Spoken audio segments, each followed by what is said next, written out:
Subscribe करें और bell दबाएं ताकि कोई खबर रह न जाए।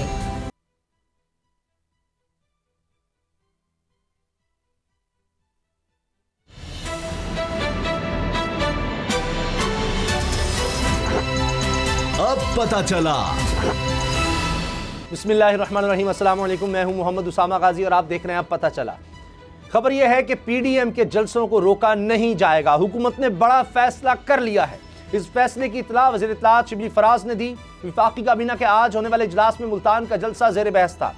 वज़ीर आज़म के रूबरू कुछ वज़रा ने पाबंदी के बावजूद मुल्तान में अपोजिशन जलसे को पंजाब हुकूमत की नाकामी करार दिया। एक राय यह थी कि अगर गिरफ्तारियां करनी हैं तो फिर मुफाहमत की जरूरत नहीं। वज़ीर आज़म इमरान खान का कहना था कि इन्हें अपोजिशन के जलसों में कोई डर, कोई खौफ नहीं। वो जलसों की वजह से आवाम की सेहत को लाक खतरात से परेशान है। लेकिन ये कैसी परेशानी है कि एक तरफ कोरोना के बढ़ते हुए केसेस का ढिंडोरा पीटा जा रहा है और फिर भी अपोजिशन को जलसों की इजाजत दी जा रही है। जब कॉल और फेल में तजाद होगा तो फिर ऐसे सवाल तो उठेंगे जिसका जवाब हुकूमत को ही देना पड़ेगा। दूसरी तरफ पीडीएम के मुल्तान जलसे के बाद अब नजरें 13 दिसंबर को लाहौर में होने वाले जलसे पर लगी हैं। लाहौर नून लीग का किला रहा है। सवाल यह है, क्या अब भी है? क्या अब भी नून लीग दूसरी अपोजिशन जमातों के साथ मिलकर यहां कामयाब जलसा कर पाती है या नहीं? क्योंकि पेशावर जलसे में हाजिरीन की कम तादाद ने पीडीएम क़यादत को परेशान कर दिया था। मुल्तान में भी बकौल बाज वज़रा के अगर बुज़दार सरकार से मिसमैनेजमेंट ना होती तो अपोजिशन को यहां भी मायूसी का ही सामना करना पड़ता। लेकिन क्या पंजाब हुकूमत लाहौर जलसे में इस गलती का इजाला कर पाएगी या नहीं, इसका पता तो जलसे को देखकर ही चलेगा। लेकिन अंदर खाते वज़ीर पंजाब नून लीग में ना सिर्फ दरार डाल चुके हैं बल्कि इसे मजीद चौड़ा करते जा रहे हैं। अंदर की खबर है, नून लीग के बागी अरकान की गिनती 14 तक जा पहुंची है, जिन्होंने पंजाब हाउस में पंजाब की अहम शख्सियत से मुलाकात करके अपनी हिमायत की यकीन दहानी करा दी है। इस खुफिया मुलाकात का नतीजा क्या निकलेगा, इसके लिए भी कुछ थोड़ा सा और इंतजार करना पड़ेगा। दरार तो पीडीएम में भी पड़ी है। मोहसिन दावड़ की बेइज्जती वाले वाक़े के बाद 11 जमातों में से एक निकल गई, जबकि मुल्तान जलसे में अवैस नूरानी को भी खिताब से रोक दिया गया, जिससे अंदाजे ये लगाए जा रहे हैं कि वो भी पीडीएम को खुदा हाफिज बोल सकते हैं। दिसंबर आन पहुंचा है और अगला महीना जनवरी है। इस जनवरी में नून से शीन निकलने की भी पेशगोई है। शहबाज शरीफ और चौधरी निसार की मुलाकात के ताने बाने भी इसी से जोड़े जा रहे हैं। क्या वाकई शहबाज शरीफ अपने रास्ते जुदा कर सकते हैं या नहीं? आज सियासत में तेजी से बदलती इसी सूरत हाल पर बात करेंगे। असद खरल साहब, बाबर डोगर साहब मेरे साथ है। कुछ अंदर की खबरें भी इनके पास है, वो भी इनसे जानेंगे। असद खरल साहब, ये फैसला दुरुस्त है कि अब लाहौर का जलसा होने दिया जाएगा, कोई रुकावट नहीं? देखिए, माजी का जो ट्रैक रिकॉर्ड अगर देखें तो हुकूमत के बुलंदोबान दावों के बरक्स जलसे तो हुए हैं और पीडीएम ने जो कहा कि हम जलसे करेंगे तो उन्होंने किए हैं। पेशावर में इजाज़त के ना देने के बावजूद हुकूमत की उन्होंने जलसा किया। मुल्तान में इजाज़त ना देने के बावजूद पीडीएम ने जलसा किया। वहाँ पे ही उन्होंने कहा कि हम अब जो है लाहौर में भी जलसा करेंगे 13 दिसंबर को, और साथ ही उन्होंने कहा कि जुमा और इतवार जो है मुल्कगीर जो है उन्होंने कहा कि लोग जो है प्रोटेस्ट करें इस हवाले से। तो जो सूरत हाल हो रही है, बन रही है, आगे सामने सारी चीज़ें सारी आ रही है नज़र। अभी तक जो नून लीग लाहौर की क़यादत है या नून लीग पंजाब की क़यादत है या नून लीग की जो मरकज़ी क़यादत है जी, पीपल्स पार्टी का आलमोस्ट आपको पता ही है, कोई सीट नहीं है यहाँ पे। जो सूरत हाल है बहुत मायूस कुन है लाहौर के हवाले से या पंजाब के हवाले से अगर देखा जाए।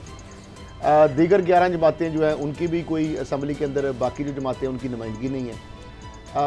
नून लीग की जानिब से वो एक्टिविटी जो हम देखते थे कि पहले कि अब ज़रा 11-12 दिन रह गए हैं, तो नॉर्मली होता था कि activities MNA, MPA, senator, party अहदेदार, कारकुन, उनकी जानिब से एक जोश व जज्बा, एक वलवला, वो अभी तक नज़र नहीं आ रहा। और फिर ये हमेशा हमने देखा है कि इस तरह के जलसों से कई हफ्ते पहले बाकायदा एक कन्वीनियर उसका मुकर्रर होता है, फिर बाकायदा एक उसकी जो है मुख्तलिफ जो कमेटियाँ बनती हैं, कमेटियों को टास्क असाइन किए जाते हैं। कोई कमेटी जो है वो स्टेज के हवाले से इंतज़ाम और इंतज़ाम संभालती है, कोई जो है वो कुर्सियाँ वगैरह जो इंतज़ाम और इंतज़ाम है वहाँ पे वो करना है।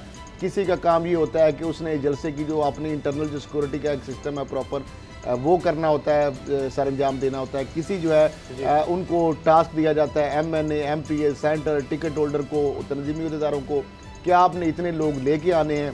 सर आखिर होर्डिंग 11 बनते की हैं, पार्टीज हैं, स्ट्रीमर ये तो कर लगते हैं, लेंगी। बैनर लगते बाबा हैं, साहब क्या इत्तलात हैं? छोटी छोटी उससे लोग पहले आ रहे हैं नहीं आ रहे? उसामा साहब आज PMLN आज हमजा शहबाज, मरियम नवाज, इन्होंने आज सारे पंजाब के MPs, MNAs और सेनेटर्स से मुलाकातें की। अच्छा, ये आज सारे लोग जो थे ये इजहार अफसोस करने आए, ताज़ियत करने आए और ताज़ियत के बहाने इनसे पॉलिटिकल मुलाकातें भी की गई, जिसमें मेरी इत्तला के मुताबिक हमजा शहबाज भी थे, शहबाज शरीफ भी थे और मरीम नवाज भी थे।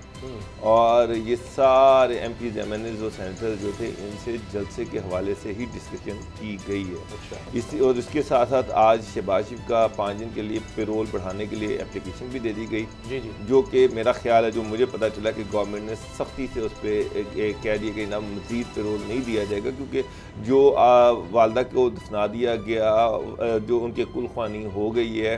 नहीं वो तदफीन से अगले दिन तो मरियम चली गई थी। अब आप सिर्फ सियासत कर रहे हैं और सियासत करने की पेरोल पे सियासत नहीं करने की इजाज़त दी जा सकती। तो मुलाकातें आज से शुरू हो गई हैं। उन्होंने कहा कि डटे रहें, हम भरपूर जलसा करेंगे, लोगों को टास्क देना शुरू कर दिया है। अच्छा, और आप देखेंगे आने वाले दिनों में अब ये इसको मज़ीद हाइप देने की कोशिश करेंगे। अच्छा, लेकिन आज कैबिनेट का भी इजलास हुआ, जिसमें वज़रा जो हैं उन्होंने पंजाब गवर्नमेंट को शदीद तनकीद का निशाना बनाया।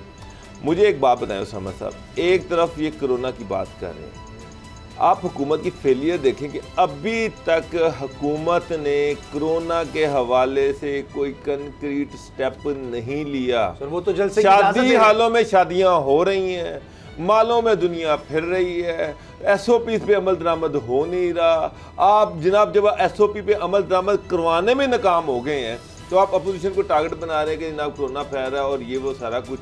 और फिर बात ये थी, मैं तो पहले दिन से ये कह रहा था कि यहाँ तो फिर सख्ती करते हैं, आप सख्ती भी नहीं कर सके। सिंध बॉर्डर से इतनी दुनिया पंजाब में आई, आधा सिंध जो है वो जलसे के लिए पंजाब में आ गया, गवर्नमेंट जो है वो इस तमाशे को देखती रही। उसके बाद आप मुल्तान में एक तमाशा बनाए रखा 4-5 दिन। होना तो ये चाहिए था कि यहाँ तो फिर आप लोगों को बंद करते, किसी सूरत में जलसा ना होने देते, सिंध से लोगों की एंट्री बंद करते। माजी में मैंने देखा है PTI के जो जलसे होते थे तो शहबाज शरीफ चीफ मिनिस्टर थे, तो वो इंटर डिस्ट्रिक्ट उस वक्त वो सारी मूवमेंट ही बंद कर दी जाती थी। यहाँ पे तो मेरा मतलब है कि मुझे तो कोई ऐसी चीज़ नज़र नहीं आई जिसकी वजह से हम कह सकते सकती। अब ये कहते हैं जी हम पर्चे करेंगे, यार क्या पहले आप गुजरांवाला पे इतने पर्चे किए, उसका क्या बना? जो आगे पॉलिटिकल पर्चियों का क्या बनना है? कुछ भी नहीं बनना। अगर गवर्नमेंट ये चाहती है कि ये जलसे ना हो तो फिर एक चीज़ तो क्लियर करनी चाहिए, लोगों को ये बताना चाहिए कि ये अपोजिशन का मसला नहीं है। असल इशू ये है कि इससे कोरोना फैलेगा।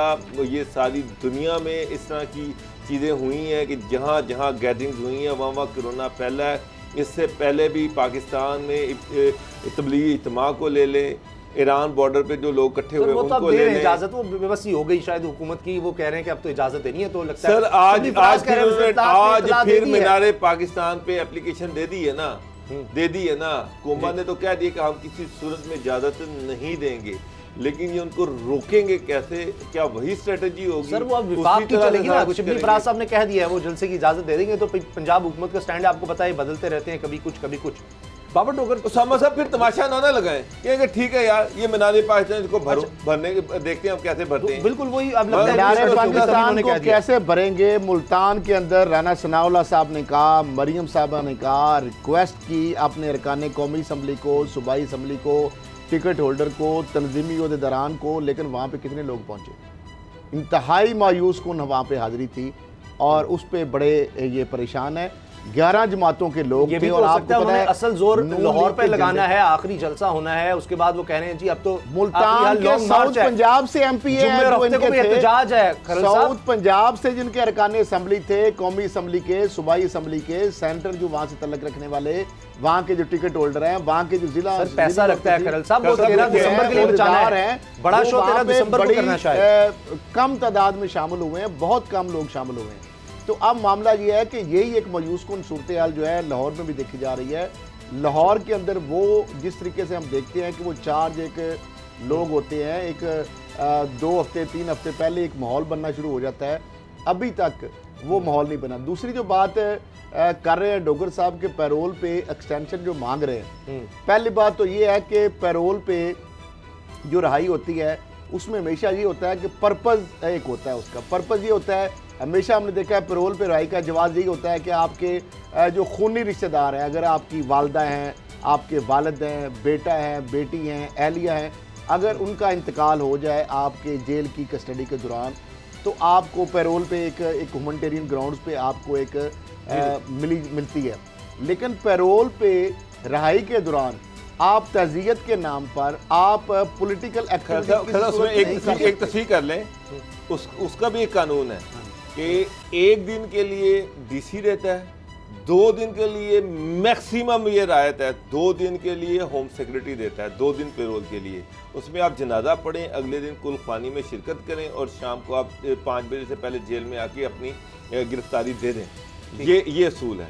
ये कैबिनेट का जो इजलास होता है ना, उस 2 दिन से ज्यादा के लिए जो अगर पेरोल पे रहाई चाहिए तो उसके लिए खुसूसी तौर पर काबीना का इजलास बुलाया जाता है। और मैं आपको एक बात बताऊं, ये काबीना का जो इजलास होता है ना, ये खुसूसी रायत के लिए ये कुछ 10 साल में एक मरतबा ही होता है। और मुझे तो शहबाज शरीफ के दौर में नहीं याद कि 10 सालों में किसी को इस काबीना का इजलास बुलाया और किसी को डोगर साहब अब ये लम्हा 5 दिन के लिए पेरोल दिया गया कि सबको पता है कि एक्टिविटीज पॉलिटिकल हो रही हैं, 5 दिन की उनको पेरोल पे राय मिली और उसके बावजूद मजीद उनको एक्सटेंशन अगर मिल जाए तो फिर आप क्या कहेंगे? जो कि मुझे ये लग रहा है अभी तक जो हुकूमत शायद इसको कंसीडर कर सकती है। खैरा साहब वहाँ पे ताजियत नहीं हो रही, वहाँ पे ताजियत नहीं हो रही, वहाँ पे सिर्फ सियासत हो रही है, सियासी मुलाकातें हो रही हैं, 13 दिसंबर के हवाले से तैयारियों के हवाले से मुशावरत हो रही है, एक्सटेंशन दी जाती है, तो फिर वो शेख रशीद वाला बयान आप समझ जाए खुद। आप जरा बात समझे जरा गहराई से कि अगर पता है हुकूमत को कि सियासत हो रही है, 5 दिन की खुसूसी रायत भी दी, अगर मजीद उनको एक्सटेंशन मिलती है तो फिर क्या समझे उसको? वो तो फिर डील ही हो गई ना, वो तो फिर एक दानिस्ता उनको एक बाबर साहब ये बताएं कि ये अवैस नूरानी साहब को तकरीर क्यों नहीं करने दी? वो बलूचिस्तान में जो बात कर दी थी उससे खौफजदा होकर यहाँ भी पीपल्स पार्टी मेज़बान नजर आती, कोई यौम तासीस उनका था। तो जिस तरह नवाज शरीफ को कराची में तकरीर नहीं करने दी, यहाँ अवैस नूरानी साहब वो शिकवा कर रहे, कहते स्टेज पे नहीं चढ़ने दिया मुझे पीपल्स पार्टी ने। तो सामा साहब मुझे एक बात बताएं, इतना बड़ा मजमा था, उस मजमे में पुलिस तो थी नहीं, जाहिर बात है सिक्योरिटी जो थी वो मौलाना जो थे फजलुर रहमान साहब जो थे उन्हीं की सिक्योरिटी थी। और उसमें मेरी जो इतलात हैं उसमें फिर पार्टी जो है उनका उन्होंने ये गिला किया था कि जो इन्होंने बलूचिस्तान में जो बात की है, इस तरह की चीज़ फिर पार्टी को कत्तन कबूल नहीं है, कत्तन वो कोई इस तरह की चीज़ नहीं चाहते। तो फिर पार्टी के कहने पर उनकी कंप्लेंट पार्टी को छोड़ के डोगर साहब वो मौलाना फजलुर रहमान साहब को कबूल नहीं है और उन्होंने जो निशानदेही की उन्होंने कहा मुझे खाकी वर्दी वालों ने रोका है।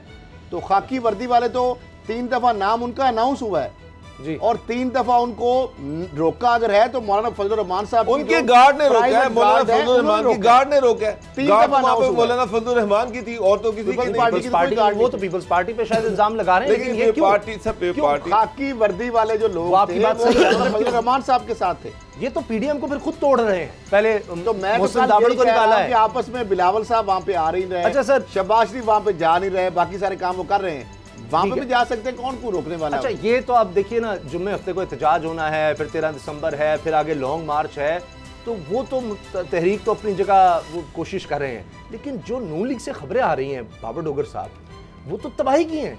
क्या बचेगा? ये शहबाज शरीफ साहब और चौधरी निसार का मिलना, कौन नहीं जानता कि चौधरी निसार के मरीम साहब के बारे में, मरीम के चौधरी निसार साहब के बारे में क्या ख्याल आते हैं, और उनके बाहर जाती वो गई हैं मुल्तान तो चौधरी निसार साहब आ गए हैं, और ये दोनों ही जाते थे, मुलाकातें करने, बड़े अहम रहनुमा हैं। तो इनकी सियासत तो किस तरह मरीम को पसंद, नवाज शरीफ भी नफरत करने लग गए हैं, मरीम भी चौधरी निसार से। फिर शहबाज शरीफ साहब का एक और बयान आ गया कि जी हमने तो मुज़ाकरात होनी चाहिए, बातचीत होनी, नेशनल डायलॉग। अब ऊपर से ये पहाड़ टूट पड़ा है कि 9 लोग और हैं जो इस्लामाबाद में किसी अहम शख्सियत से मिले हैं, और आने वाले दिनों में उस्मान बुज़दार साहब से मुलाकात होने वाली है। तो 5 पहले 9 ये 14 लोग हो गए मेरा ख्याल है बाबर साहब। उसामा साहब ये तो मैं आपको पहले दिन से ही कह रहा था, मैंने आपसे पहले कहा था कि पंजाब में एक हम ख्याल ग्रुप बन जाएगा PMLN के अंदर, और वो ओपनली कहेंगे कि ये जो इनकी पॉलिसीज़ हैं, ये जो मरीम नवाज़ का जो बयानी है, जो नवाज शरीफ का बयानी है, हम इसको नहीं मानते। हम अदारों की इज़्ज़त करते हैं, हम अदारों को मजबूत होता देखना चाहते हैं। अदारों का मजबूत होना पाकिस्तान का मजबूत होना है, और ये जो अदारों को कमज़ोर करने की साजिश कर रहे हैं, हम इस साजिश का हिस्सा नहीं हैं। तो 5 लोग तो पहले यही नारा लगा के आए हैं, और अब 9 मज़ीद लोग आ गए, ये और भी लोग हैं। आप देखेंगे आने वाले दिनों में और लोग भी आएंगे।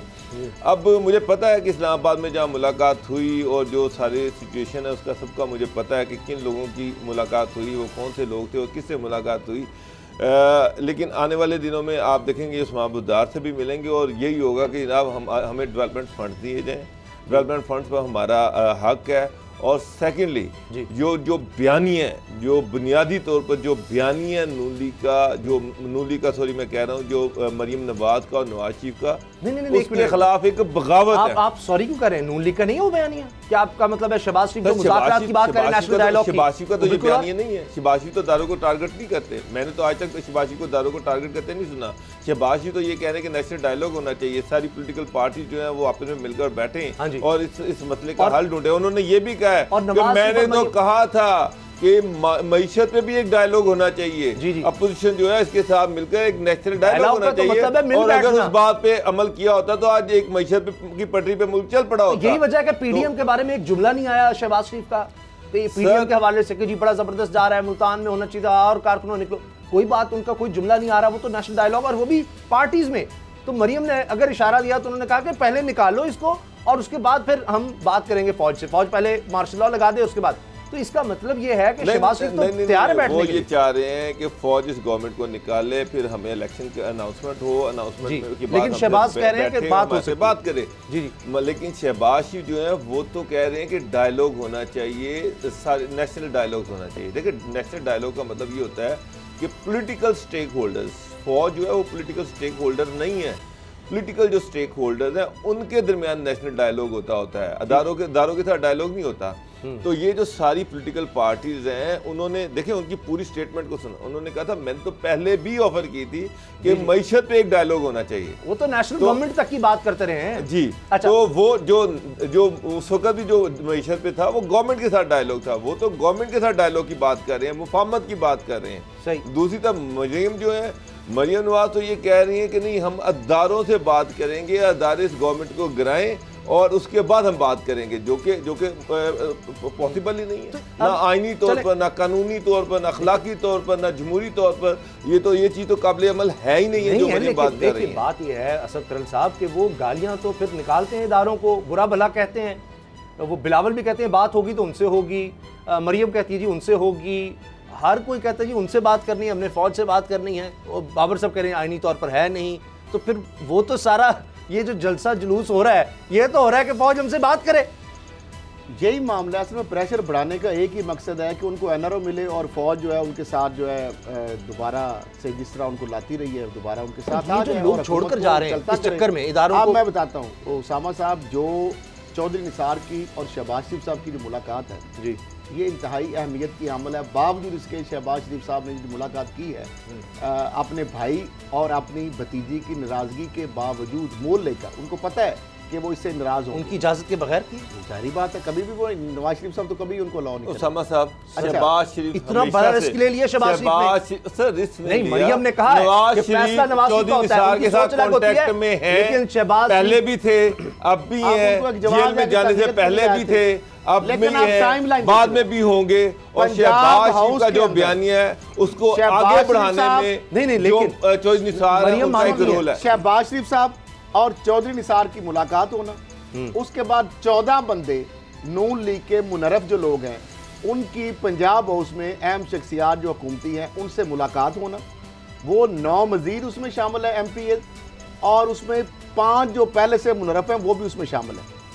14 लोग जो हैं वो जो मिल रहे हैं, ये एक टाइम लाइन है। और एक तरफ ये कह रहे हैं पीडीएम के लोग निकाल देगी उनको, पहले नोटिस गए थे हुआ क्या कुछ नहीं कर सकता। मैं आपको एक बात बताऊं, पहले इन्होंने कहा था बिलावल ने और मरियम साहिबा ने कि जनाब दिसंबर और जनवरी में ये हुकूमत चली जाएगी। हुकूमत जाए ना जाए इनकी अपनी जमात इनके हाथ में से निकल जाएगी। मैं आपको जनवरी तक नून लीग के अंदर धड़ा जो है सामने आ जाएगा। ये जो लोग टूट रहे हैं ना, ये मैं आपको एक चीज क्लियर करूं, ये पीटीएम में नहीं जाएंगे, ये नून लीग के अंदर ही रहेंगे। आप आने वाले दिनों नून लीग रहने देगी इनको, ये आप आने वाले दिनों में जो देखिएगा, ये धड़ा आहिस्ता आहिस्ता बड़ा होगा और इसमें से ही शीन लीग निकलेगी। ये मैं आपको आपने एक वक्त में देखा जब काफ लीग के अंदर एक फॉरवर्ड ग्रुप बन गया था, वो उनकी तादाद जो फॉरवर्ड ग्रुप की असल लोगों से भी ज्यादा होगी। आपका भी ये ख्याल है, बाबर साहब आप भी मुत्तफिक है कि नवाज शरीफ की इजाजत के बगैर मिले चौधरी निसार से? तो सर नहीं, आप बच्चों वाली बात करें, मैं कह रहा हूँ कि चौधरी निसार से शहबाज शरीफ का कब रब्ता नहीं था। जब नवाज शरीफ ने पाबंदी लगा दी है कि तो नवाज शरीफ ने अपने मिलने पर पाबंदी लगाई थी। नहीं, जुबैर साहब को उनका टेलीफोनिक रब्ता हमेशा दे रहा है। शहबाज शरीफ साहब मिलते रहते, चौधरी निसार के साथ मिलकर छुप छुप के आर्मी चीफ से मुलाकातें करते थे रात की तारीख में। शीन लीग बनना ये भी नवाज शरीफ साहब को पता था। अगर शहबाज शरीफ साहब नवाज शरीफ की मर्जी के बगैर बयानिया दे रहे हैं, सर चौधरी निसार का बयानिया, मिलना और बात है, शहबाज शरीफ का बयानिया एक ही सिमत में दोनों जा रहे हैं। मैं आपको कह रहा हूँ कि सेम बयानिए के साथ आप देखिएगा, चौधरी निसार से मिलना, चौधरी निसार के साथ जो राब्ते हैं, नून लीग के अंदर जो बगावत हो रही है, शहबाज शरीफ जो नैब में बैठे हुए हैं, अब फिर वो पीडीएम के जलसे से पहले वो चाह रहे हैं कि कल उनका पैरोल ख़त्म हो, वो वापस जेल में चले जाएं। वो जेल में बड़े खुश हैं। ये जो पीडीएम का रोला गोला इसमें से ये ख़त्म हो जाए, मरियम की जो सियासत है वो अपने शौक़ से अपनी सियासत पूरी करें। जो वर्कतें कर रही हैं अल्टीमेटली मरियम और नवाज शरीफ जो है एक बंद गली में जा रहे हैं मौलाना फजल रहमान के साथ। अब जो रास्ता खुलेगा वो शहबाज शरीफ का रास्ता खुला होगा और वो जो बयानियाँ देंगे, चौधरी निसार उनके साथ होंगे, नून लीग की एक बड़ी टीम उनके साथ होगी और फिर आप देखिएगा कि एक नई पॉलिटिकल पार्टी एक नई समझ में चलेगी। ये सारे जो हैं बंद गली में चौधरी निसार अली खान मेंबर पंजाब असेंबली भी हैं, पता है आपको? जी बिल्कुल हैं, बिल्कुल हैं। उन्होंने 3 जगह सिलेक्शन लड़ा था, 2 कौमी असेंबली, एक सूबाई से। तो लिहाजा ये बहुत सारी ऐसी हैपनिंग्स हैं और अभी सिर्फ ये वक्त का इंतजार किया जा रहा है, वक्त का इंतजार किया जा रहा है। ये लोग इस तरह 14 तो अब सामने आ चुके हैं। इसके अलावा भी नून लीग के अंदर एक बड़ी अक्सरियत मौजूद है जो कि नवाज शरीफ साहब और मरियम साहिबा के साथ छोड़ने के लिए तैयार बैठे हैं। वो सिर्फ वक्त का इंतजार कर रहे हैं, मौजूद हालात का और वक्त का इंतजार कर रहे हैं। जो ही बताएं एक बिजल बजेगा आपने देखेंगे और उसके बाद ये लोग बिल्कुल खुलकर सामने आ जाएंगे। और डोगर साहब की बात से मैं इत्तेफाक करता हूँ, वो लोग पीटीआई ज्वाइन नहीं करेंगे, पीटीआई ज्वाइन नहीं करेंगे, वो पार्टी के अंदर बैठ के वो ये वही एमपीएस एमएनएस हैं कि हम असल वही एमपीएस एमएनएस हैं और नवाज शरीफ से जिन्होंने ये वही सेनेटर्स हैं जिन्होंने चेयरमैन सेनेट के इलेक्शन में अपना रोल प्ले किया था शहबाज शरीफ के कहने पे। ये वही एमपीएस एमएनएस हैं जिन्होंने फैटअप के बिल में जाके वोट कास्ट किया था। ये वही एमपीएस एमएनएस हैं जिन्होंने आर्मी चीफ के को सपोर्ट की थी। तो ये सारे जो लोग हैं ये एक पूरा एक ग्रुप है जो शहबाज शरीफ की मुफाहमत की सियासत को आगे बढ़ा रहा है। और आप देखिएगा आहिस्ता आहिस्ता ग्रेजुअली स्लोली शहबाज शरीफ जो ही उनको शहबाज शरीफ साहब की जानब से खामोश सिग्नल मिलेगा वो ओपन हो जाएंगे। अभी सिर्फ वो वक्त का इंतजार कर रहे हैं। अच्छा, हमें ब्रेक लेनी है। ब्रेक के बाद कि पाकिस्तान में इन्वेस्टमेंट आ रही है, किस तरह इसका बेहतर तरीके से इस्तेमाल होगा, किस तरह लोगों को रोजगार मिलेगा। हम शख्सियत हमारे साथ होंगे, उनकी शख्सियत इस ब्रेक के बाद।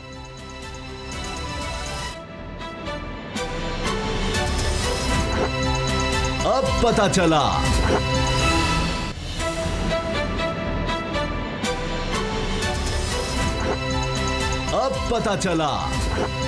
पाकिस्तान का बेहतरीन दौर कहा जाता है 1960 से 65 का था, जब पाकिस्तान में इंडस्ट्रीज बहुत लगी, बड़ा ज़बरदस्त पाकिस्तान का दौर था, बड़ी तरक्की का दौर था। और उसके बाद कभी भी वो दौर नहीं आया। अब दोबारा कोशिश हो रही है पाकिस्तान में इंडस्ट्री लगे, इंडस्ट्रियलाइजेशन हो, इसी से मुल्क तरक्की कर सकता है। और उससे पहले जितने एक्सपेरिमेंट हो चुके वो नाकाम रहे। यही तरीका है कि पाकिस्तान तरक्की याफ्ता मुल्कों की फहरिस्त की तरफ बढ़ सकता है। इसी हवाले से हम बात करेंगे। सरदार तनवीर इलियास खान साहब हैं, चेयरमैन पंजाब इन्वेस्टमेंट बोर्ड। सरदार साहब, हम देख रहे हैं कि टी-पैक के थ्रू इन्वेस्टमेंट तो आ रही है आहिस्ता आहिस्ता। अभी हाल ही में ये बात भी आई कि जी पहली दफ़ा पाकिस्तान में मैन्युफैक्चरिंग प्लांट 2 चीनी कंपनियां लगा रही हैं स्मार्टफोन्स का। ये पहला बाकायदा प्लांट होगा मेड इन पाकिस्तान। फिर दुनिया में हम बाहर भी भेज रहे होंगे स्मार्टफोन्स। तो अब और क्या क्या इस पाइपलाइन में होगा कि जिस तरह इंडस्ट्रियलाइजेशन हो, क्योंकि बेरोजगारी बढ़ रही है। आपकी हुकूमत पर, पीटीआई की हुकूमत पर सबसे बड़ा इल्जाम ही लग रहा है कि लोग बेरोजगार हो रहे हैं। तो रोजगार देने के लिए ये बहुत बड़ी बात है कि इन्वेस्टमेंट आ रही है। अभी रूस का हम देख रहे हैं कि गैस पाइपलाइन कराची से कसूर तक बिछाई जा रही है, वो मुआहदा हो गया। मजीद क्या किया जा रहा है कि बेरोजगारी का खात्मा और इंडस्ट्रियलाइजेशन हो? बहुत शुक्रिया उसामा साहब, ये जो ख़बर आपने अपने व्यूवर्स के साथ शेयर की मोबाइल फ़ोन के हवाले से। देखिए, हमारी गवर्नमेंट जब से आई, पिछले 2 साल से हम इसके ऊपर काम कर रहे थे कि मोबाइल की इंडस्ट्री एक ऐसी इंडस्ट्री है कि जिसमें आप ये देखते हैं कि मोबाइल कंपनियां हर 4-6 माह के बाद मॉडल चेंज कर लेती हैं और फिर इस मोबाइल की बाइंग में, चूँकि हमारे पास अगर आप देखें तो करोड़ों के जो सारिफीन हैं वो नए मोबाइल ख़रीदना भी चाहते हैं, यूज़ भी करते हैं जी। हमारा ये ख्याल था कि ये मोबाइल की मद में जितना पैसा आपका बाहर के मुल्कों में जाता है, तो क्यों ना कि ऐसा हो कि ये मोबाइल यहाँ पे बनने शुरू हो, ना सिर्फ हम अपनी मुल्क की ज़रूरियात पूरी करें, लेकिन यहाँ से हम मोबाइल को बाहर दूसरे मुल्कों को एक्सपोर्ट भी कर सकें। ठीक, अभी अल्हम्दुलिल्लाह 2 कंपनियों के दरमियान माहिदा हो गया है और ये पहली इन्वेस्टमेंट होगी जो मोबाइल मैन्युफैक्चरिंग की मद में यहाँ होने जा रही है, और जिसमें यह है कि ये मोबाइल ना सिर्फ हमारी अपनी मुल्क के अंदर बिकेंगे बल्कि पाकिस्तान से बाहर भी mobile made in Pakistan mobile बाहर भी जा सकेंगे। इसके साथ जो आपके सवाल का अगला जो हिस्सा है उसकी तरफ मैं आऊँ। आप ये देखिए कि रिसेंट जो हमारा टेक्सटाइल सेक्टर है उसके अंदर जब अभी बूम आया, जब हमारी एक्टिविटी शुरू हुई और हमारी जब टेक्सटाइल इंडस्ट्री ने वापस कम बैक किया, तो इसके अंदर 2 लाख नई एम्प्लॉयमेंट्स पैदा हुई हैं और फर्दर हम एंटिसिपेट कर रहे हैं कि अगले 4 से 5 साल के अंदर यही हमारा टेक्सटाइल सेक्टर जो वैल्यू एडिशन, अनफॉर्चुनेटली चूँकि माजी में वैल्यू एडिशन को इग्नोर किया गया और आपने ये देखा कि कई छोटे मुल्क जिनकी इकानमीज़ हमसे बहुत छोटी थी वो वैल्यू एडिशन करके बिलियन ऑफ डॉलर की एक्सपोर्ट करने में कामयाब हो गई। हम ये समझते हैं कि हम इस वैल्यू एडिशन के थ्रू ना सिर्फ 50 से 60 लाख एम्प्लॉयमेंट सिर्फ टेक्सटाइल सेक्टर के अंदर करवाने में कामयाब हो जाएंगे, लेकिन इसके साथ बिलियन ऑफ डॉलर की आपकी जो एक्सपोर्ट है, जो इस वक्त हमारी एक्सपोर्ट है टेक्सटाइल रिलेवेंट, कुछ हम रॉ मटेरियल बाहर भेजते हैं, कुछ फिनिश भेजते हैं, जो 12 और 14 बिलियन के नज़दीक है, जिसको हमारा ये ख्याल है कि अगले 4 से 5 साल में सिर्फ जो टेक्सटाइल सेक्टर है इसको 25 से 30 बिलियन डॉलर के तक पहुंच जाना चाहिए कि हम इसकी एक्सपोर्ट जो है वैल्यू एडिशन के बाद हम करवाने में कामयाब होंगे और ये 50 से 60 लाख नई एम्प्लॉयमेंट्स पैदा होंगी। और इसके साथ अगर आप देखें तो बहुत सारे दूसरे शोबों के अंदर भी जी बताइए अजय जी। अच्छा सरदार साहब, इसमें जो सबसे अहम चीज़ है, आपका बहुत अच्छा इनिशिएटिव है, सरकार जो है वो कोशिश कर रही है कि बाहर से इन्वेस्टर को मोटिवेट करें, वो पाकिस्तान आए, इन्वेस्टमेंट करें, लेकिन जो सबसे बड़ा इशू ये है कि जो ब्यूरोक्रेटिक रेड टेपिज्म है, जो लिथार्जी है, ब्यूरोक्रेटिक लिथार्जी है कि जो कवानीन आड़े आ जाते हैं कि जनाब ये कवानीन है, फाइलें कई दिन पड़ी रहती हैं और अल्टीमेटली वो इन्वेस्टर जो है वो गवर्नमेंट एग्रीमेंट्स भी करती है, MOUs भी साइन करती है, लेकिन वो जो इन्वेस्टर है ये ब्यूरोक्रेटिक रेड टेपिज्म की वजह से मायूस होकर वापस चला जाता है। तो इसको कैसे आप दूर कर रहे हैं, क्योंकि सबसे बड़ी रुकावट जो है इन्वेस्टमेंट में वो तो हमारी ब्यूरोक्रेसी का एटीट्यूड है। जी सरदार जी, बहुत अच्छा सवाल है आपका। हम इसके ऊपर काफ़ी टाइम से काम कर रहे हैं। देखिए, ये जो हमारे पास इसका ये है कि जब बिजनेसमैन यहाँ पे कोई काम करना चाहता है या किसी जगह पे इंडस्ट्री लगाना चाहता है तो उसको एक रोलिंग स्टोन बना दिया जाता है, एक डिपार्टमेंट से दूसरे डिपार्टमेंट, दूसरे से तीसरे डिपार्टमेंट में, और उसका काम नहीं होता। और हम ये क्वेश्चन करते हैं कि जी ये देखिए कि जब आम आदमी या आम मार्केट या जब चैम्बर ऑफ कॉमर्स के साथ हमारी इंटरेक्शंस होती हैं या दूसरी बिज़नेस कम्युनिटी की जो एसोसिएशंस हैं उनके साथ हमारी होती है, तो अक्सर ये कॉमन गिला करते हैं कि काम नहीं होता और उसमें क्वेश्चन ये पैदा होता है कि जी ये कौन है जो ये काम नहीं करता, या कौन है जो इस काम की राह में बड़ी रुकावट है। तो ये बिल्कुल आप ठीक कह रहे हैं कि ब्यूरोक्रेटिक हेडल्स हैं। इस वक्त हम पैरेलल इसके ऊपर काम कर रहे हैं कि जो इररिलेवेंट और अननेसेसरी NOCs हैं उनको किस तरह सस्पेंड किया जाए और कम्प्लीटली ख़त्म कर लिया जाए। लेकिन जब तक ये होता, हमने अभी पंजाब बोर्ड ऑफ इन्वेस्टमेंट के अंदर चीफ मिनिस्टर साहब की हदायत की रोशनी में एक तो 1 विंडो ऑपरेशन और दूसरा यह कि हेल्प डेस्क एस्टेब्लिश करने जा रहे हैं कि लोगों की, चूँकि हमारा एक बड़ा प्रोविंस है, जो ग्रीवियंसेस हैं, जो इश्यूज़ हैं, उनको हमारे पास आने की ज़रूरत नहीं।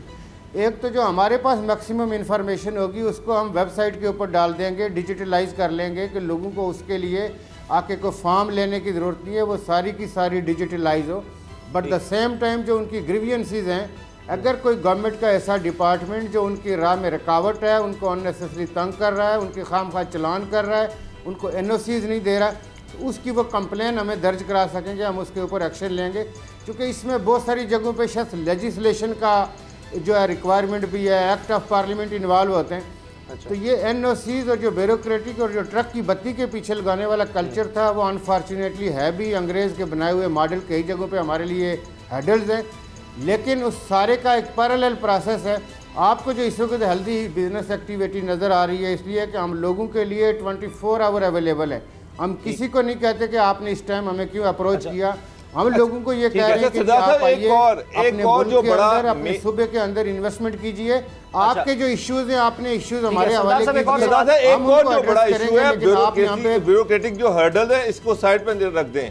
मैंने जो ब्यूरोक्रेट से बात करता हूँ, आप जो का इन्वेस्टमेंट इंडस्ट्री से आपका डायरेक्ट ताल्लुक है, सॉरी इन्वेस्टमेंट से ताल्लुक है, बाहर से आप लोगों को खींच के यहाँ पर लेके आते हैं, लेकिन ब्यूरोक्रेट्स ये कहते हैं कि जनाब ये जो नैब है यही हमें काम नहीं करने देती। और ये भी एक तासुर है कि जिस इन्वेस्टमेंट में जो सबसे बड़ी रुकावट है वो नैब है, कि वो जनाब इरेगुलरिटी हो गई, कहीं पे रूल्स को बाईपास कर दिया, तो नैब जो है वो सभी को बुला के अपने पास बिठा लेती है। तो इसका भी कोई हल कर रहे हैं आप?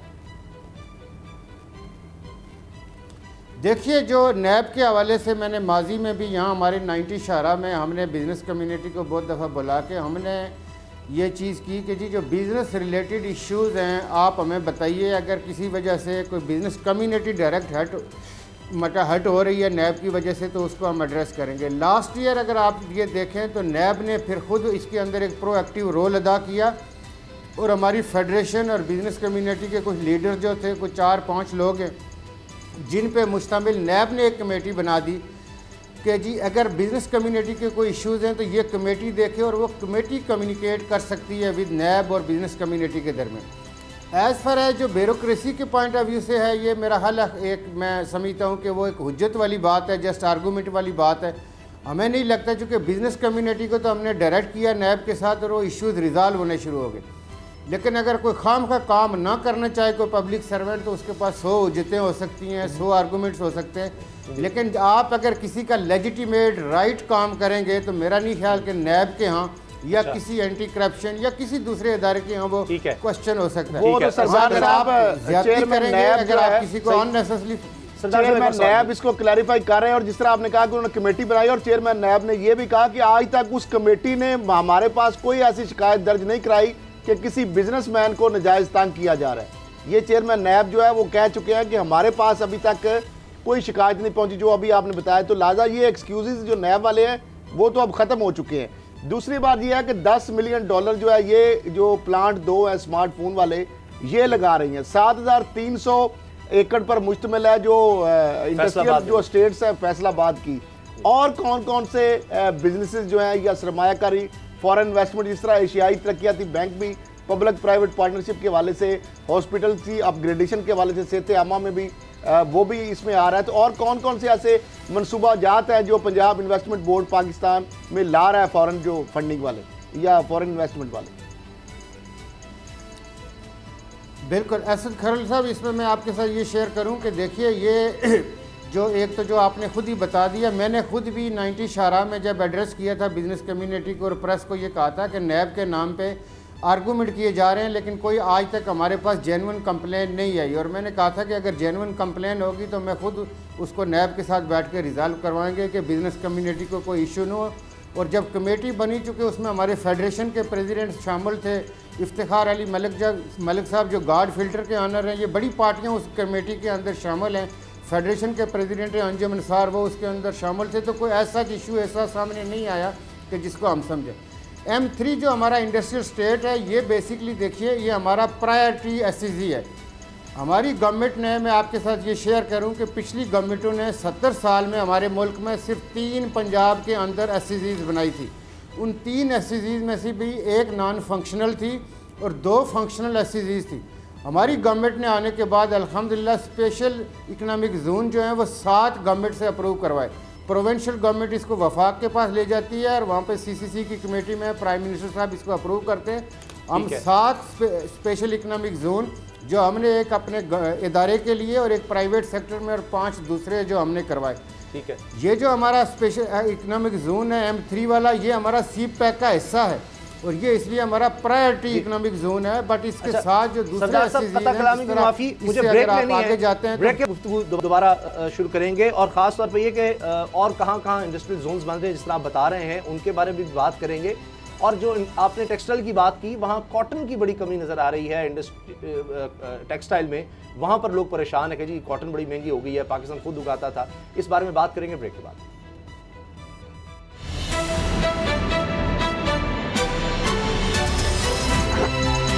अब पता चला।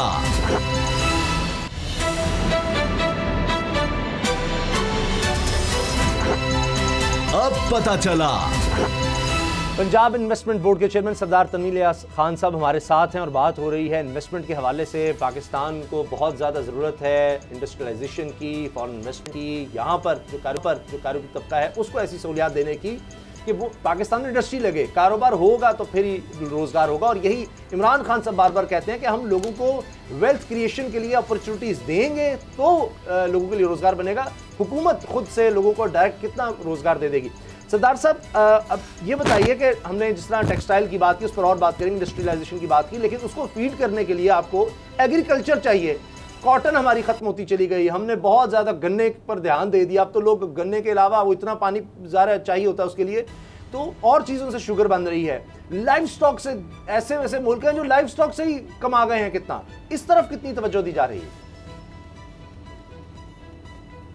देखिए, एक जो ब्रेक से पहले एक सवाल का हिस्सा रह गया था एशियन डेवलपमेंट बैंक के हवाले से। एशियन डेवलपमेंट बैंक के साथ हमारे पंजाब के अंदर मुख्तलिफ प्रोजेक्ट्स चल रहे हैं। कुछ प्रोजेक्ट्स के अंदर एशियन डेवलपमेंट बैंक हमें लोन देता है और कुछ प्रोजेक्ट्स के अंदर वो हमें टेक्निकल असिस्टेंस देते हैं। जिसका आपने सवाल किया था खरल साहब ने, उसमें ये था कि हमारा जो रिसेंट हमारी पब्लिक प्राइवेट अथॉरिटी है पंजाब के अंदर, उसके साथ जो उनका रिसेंट हमारा मेमोरेंडम साइन हुआ है एडीबी के साथ, उसमें पंजाब के 10 बड़े शहरों के अंदर हेल्थ केयर के हवाले से जो हमारी फैसिलिटीज़ हैं उनको अपग्रेड किया जाएगा, जिसमें बावलपुर है, साहिवाल है, लाहौर है, फैसलाबाद, गुजरांवाला, सरगोदा, रावलपिंडी, ये हमारे वो शहर हैं कि जिनके अंदर हम हेल्थ फैसिलिटीज़ को एडीबीपी के साथ मिल के अपग्रेडेशन की तरफ लेके जाएंगे। लेकिन इसके साथ हमारे प्रोजेक्ट कुछ उनके साथ जिसमें सस्टेनेबल जो हमारी ट्रांसपोर्ट है, हमारे एग्री के अंदर है, और इसके साथ जो इन्फेक्शन डिजीज़ प्रिवेंशन है, हाइजीन्स के हवाले से है, अर्बन इंफ्रास्ट्रक्चर के हवाले से, तो हमारे मुख्तलिफ प्रोजेक्ट चल रहे हैं एडीबी के साथ और वो इंशाल्लाह चलते रहेंगे। और उससे ये है कि आपकी लाइफ स्टैंडर्ड, क्योंकि रीजन के अंदर एशियन डेवलपमेंट बैंक दूसरे मुल्कों के साथ भी काम करता है और वो हमारी गवर्नमेंट के साथ भी काम करता है। ठीक है, अभी जो एग्री आपके हवाले से और टेक्सटाइल के हवाले से आपका सवाल है उस्मान साहब, जी बहुत अच्छा सवाल है। आप देखिए कि हम एक काटन ग्रोइंग और इस रीजन के अंदर एक बड़ा मेजर काटन ग्रोइंग कंट्री थे और हम इंडिया से बहुत आगे थे, जबकि आज हमारा और इंडिया का कोई मुकाबला नहीं रहा। वो इतनी ज़्यादा काटन प्रोड्यूस कर रहे हैं। अनफॉर्चुनेटली हमने काटन ग्रोइंग एरियाज़ के अंदर हमने दूसरी जो हमारी क्रॉप्स थी हमने वो इंट्रोड्यूस करवा ली। हमने शुगर इंडस्ट्री वहाँ पे एस्टेब्लिश कर ली, हमने वहाँ पे ऑयल सीड्स हम लेके गए। काटन के अंदर ये है कि सिंपली 1 मिलियन बेल का मतलब ये है कि $1 बिलियन, तो हम अपने अहदाफ हासिल नहीं कर पाते और स्पेशली कुछ फार्मर्स के कंसर्न होते और हमारी प्रायोरिटी नहीं रही। और फिर इसके ऊपर पेस्टिसाइजिंग सीड्स के हवाले से फार्मर्स के बड़े कंसर्न है, तो हमने इसको भी अभी प्रायोरिटी में रखा है। एक तो यह है कि हमने वार्न किया है जो पेस्टिसाइजिंग की कंपनियां हैं जो इस मुल्क में अनफॉर्चुनेटली एक माफिया की शक्ल इख्तियार कर चुकी है, कि ये सब स्टैंडर्ड पेस्टिसाइजिंग, और हम अपने लोकल मैन्युफैक्चरर्स को ये इनवाइट करते हैं कि जी आप ये पेस्टिसाइजिंग अपने मुल्क के अंदर पैदा करें, न सिर्फ अपने मुल्क की ज़रूरत पैदा करें बल्कि हमारे पास इंटरनेशनल मार्केटें मौजूद हैं, हम उसके अंदर ये एक्सपोर्ट भी करेंगे। और इसके साथ जो हाइब्रिड सीड है उसके हवाले से अनफॉर्चुनेटली स्मगल होकर सब स्टैंडर्ड सीड आता है, उससे भी फार्मर बुरी तरह हिट होता है।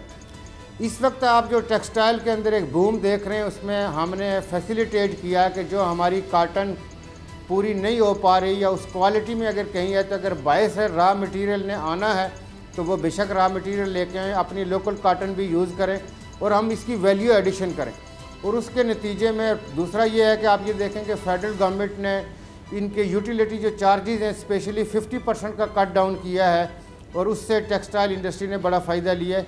और उसी के नतीजे में 2 लाख की जॉब इस कोरोना के टाइम में जब लोग बेरोज़गार हो रहे थे, मारे फिर रहे थे, तो अल्हम्दुलिल्लाह हमारे टेक्सटाइल सेक्टर ने 2 लाख लोगों को फौरी तौर पे इसके अंदर खपाया है। लेकिन सरदार साहब जिस तरह आप बात कर रहे हैं कि काटन का ग्रोइंग एरिया बड़ी तेज़ी से रिड्यूस हुआ और पाकिस्तान का जो साउथ पंजाब का इलाका है यहाँ पे जो पैदा होने वाली काटन है या पुट्टी है पूरी दुनिया में मशहूर है और कीमती है, इस तरह किसी और इलाके में नहीं होती।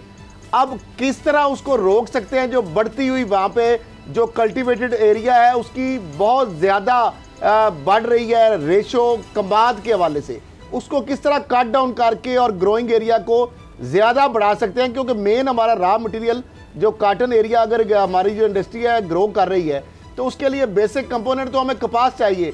तो कपास का एरिया इन्हांस करने के लिए और गन्ने का जो एरिया उसको रिड्यूस करने के लिए क्या हुकूमत इस तरह की कोई पॉलिसी बना रही है ताकि ज़्यादा से ज़्यादा रकबे पर कपास दोबारा पैदा हो सके, हमारी मुल्क की ज़रूरियात पूरी हो सके, ताकि यहाँ से हम वैल्यू एडिशन करके बाहर भिजवाएं, बजाय असी कपास की हम इंपोर्ट के ऊपर लाखों और करोड़ों अरबों डॉलर खर्च करें। बिल्कुल खरल साहब, इसके अंदर बिल्कुल आपने राइटली कहा। इसके अंदर ऐसे है कि चूँकि ये जब दूसरी क्रॉप्स हमने मेज़े वहाँ पे शुगर कैन हम जब वहाँ पे लेके गए और स्पेशली फार्मर डिस्करेज हो गया चूँकि उसको पेस्टिसाइडिंग में इशू आ रहा था, वो यील्ड नहीं मिल रही एज़ कम्पेयर टू आप ये देखें तो ये शुगर मिलें जो लोगों को तंग भी करती हैं। अगरचे इस दफ़ा रेट गवर्नमेंट ने रिवाइज़ किया है, लेकिन पुराना रेट अगर आप देखें तो जो उसका पर मन जो उसका रेट था फिर उनको ख़राब भी करते हैं। 6 महीने 10 महीने तक उनसे गन्ना ले लेते हैं लेकिन उनको पेमेंट नहीं करते। आपने देखा कि 2-3 साल पहले सुप्रीम कोर्ट को भी इंटरवीन करना पड़ा और सुप्रीम कोर्ट के इंटरवीन करने के बाद 100 बिलियन रुपीज़ की लोगों को पेमेंटें रिलीज़ की गई। हम इस वक्त ये चाहते हैं कि अपने फार्मर्स के साथ जो उनकी एसोसिएशन हैं हम उनके साथ कांटेक्ट में हैं, उनकी रिकमेंडेशंस की रोशनी में अगर वो ये समझते हैं कि इसकी स्पोर्ट्स प्राइस की सूरत में या जो भी फार्मर्स के लिए अट्रैक्शन का बाइस बन सकती हैं कि जो काटन का हमारा, चूँकि काटन आपकी कैश क्रॉप है, खा वो लोकली इसको बेचे या इंटरनेशनली बेचे, ये कैश उसको मिल जाता है और उसका जो रेट भी है एज़ कम्पेयर टू किसी दूसरी फसल से वो रेट नहीं मिल सकता। और जो हमारी एक बहुत बड़ी अचीवमेंट हुई है कि जो लाइफ स्पेन है काटन का, हमारे जो एग्रीकल्चर एक्सपर्ट्स हैं उन्होंने इसका 2 महीने वो रिड्यूस कर दिया है। ये पहले अगर 5 माह की फसल होती थी तो ये अब 3 माह में फसल हमें मिल जाती है। ये भी हमारी एक बहुत बड़ी अचीवमेंट है। फिर कुछ हमारी इसके अंदर फर्दर इन्वेंशन ये हुई है कि आपकी कलर काटन भी आपकी अभी अपने मुल्क के अंदर अचीव हो रही है, जिसके लिए ये है कि आपको डाइंग करने की ज़रूरत नहीं है, आप वो वही कलर लेके जाएंगे और आपको नेचुरल वो मिलेगा। अच्छा। कि चूँकि काटन ही उस कलर की जो है नेचुरल क्लास के अंदर आएगा, उसमें हमें डाइंग की रिक्वायरमेंट नहीं है। सरदार साहब, पिछले टेन्योर में हमने देखा कि बड़े बड़े जो मंसूबे थे वो डाइवर्ट किए गए पावर प्रोजेक्ट की तरफ, मेट्रोज, ऑरेंज लाइन, इधर बड़ी बड़ी इन्वेस्टमेंट करवाई गई। तो क्या आपके भी दौर में कोई बड़ी इस तरह की इन्वेस्टमेंट्स हो रही हैं इन ट्रांसपोर्टेशन में, मेट्रोज में या पावर हाउसेज में, और इसका कोई फ़ायदा भी होता है पब्लिक को? देखिए, मैं एक जो बात करता हूँ कि उसको लोग चूँकि पॉलिटिकली लेते हैं, अनफॉर्चुनेटली आप ये देखिए कि ये बसेस चलाना और फिर इतनी बड़ी सब्सिडी दे के बसेस चलाना ये हुकूमतों का और हमारी जैसी जो थर्ड वर्ल्ड नेशंस हैं उनके लिए ये वारे के प्रोजेक्ट नहीं है। आपके मुल्क में आप ये देखें कि माजी में जब यहाँ पे काफ लीग की गवर्नमेंट थी उस वक्त 1122 एक इदारा बनाया गया। मैं आज भी कहता हूँ कि उनका जितना डंडोरा है 1122 जैसा एक इदारा तो उठा के दिखा दें और 112 की कंट्रीब्यूशन तो देखें। अनफॉर्चुनेटली ये बसें चलाना और उसको मीडिया में प्रोजेक्शन करना एक सेकंड चीज़ है, लेकिन मुल्क और कौम के लिए कोई चीज़ बना के जाना, तो मैं ये समझता हूँ कि गवर्नमेंटें उनके पास इतनी पसली नहीं होती कि वो 100 बिलियन दे के सब्सिडी दे के बसें चलाएँ। और बसों के लिए भी ये है कि वो मतलब है कि आपने ये देखा कि उनके जो प्रोजेक्ट्स है वो पर किलोमीटर किस रेट पे बनने चाहिए थे, किस रेट पे बने, वो चूँकि उसके लिए एक टाइम चाहिए हमें। हम ये समझते हैं कि आप ये देखेंगे, मैं और रिकॉर्ड आपके प्रोग्राम में ये आपके पास रिकॉर्ड रहेगा कि जब इस गवर्नमेंट का टेन्योर ख़त्म हो रहा होगा तो आप मिसालें देंगे कि जी ये गवर्नमेंट क्या कर गई है, मीडिया में डंडोरा नहीं पीटा है, मार्केटिंग नहीं की है, लेकिन जो काम हो रहा है खामोशी के साथ एक बड़े लेवल पे काम हो रहा है। आपके इंस्टीट्यूशंस बन रहे हैं, आपका इंफ्रास्ट्रक्चर डाला जा रहा है और आपको ये चीज़ें इंशाल्लाह नज़र आएंगी।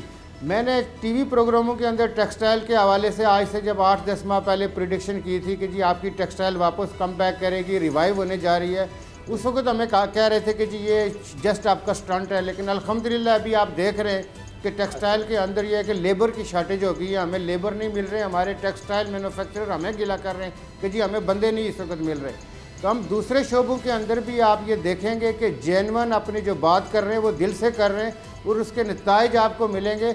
हम कोई ऐसा ड्रामाटाइज करके चीज़ आपके सामने प्रेजेंट नहीं करेंगे कि जी ये होने जा रहा है, या पूरा दिन हम टीवी के ऊपर टिकर चलवाते रहेंगे कि जी हमने आसमान को सर पे उठाया हुआ है। इंशाल्लाह आपको चीज़ें मिलेंगी, रिजल्ट मिलेंगे, आपको इदारे बनते हुए मिलेंगे जो हमारे मुल्क को जरूरत है। चले सरदार साहब, बहुत शुक्रिया आपका, आप जो कह रहे हैं ऐसा हो। और बाकी जिस तरह आपने 8-10 माह पहले जो पेशगोई की थी टेक्सटाइल के बारे में, तो 8-10 माह बाद वाकई हम आपको दोबारा ये कह रहे हो कि जी वाकई आपने जो कहा था सही कहा था, और अब रोज़गार पहले से बहुत बेहतर हो गया, हालात मुल्क के पहले से बेहतर हो गए, तो लोग यकीनन फिर तहरीक इंसाफ से भी खुश हो जाएंगे। प्रोग्राम देखने का बहुत बहुत शुक्रिया, तो हमें याद रखिएगा, इजाज़त दीजिए, अल्लाह हाफ़िज़।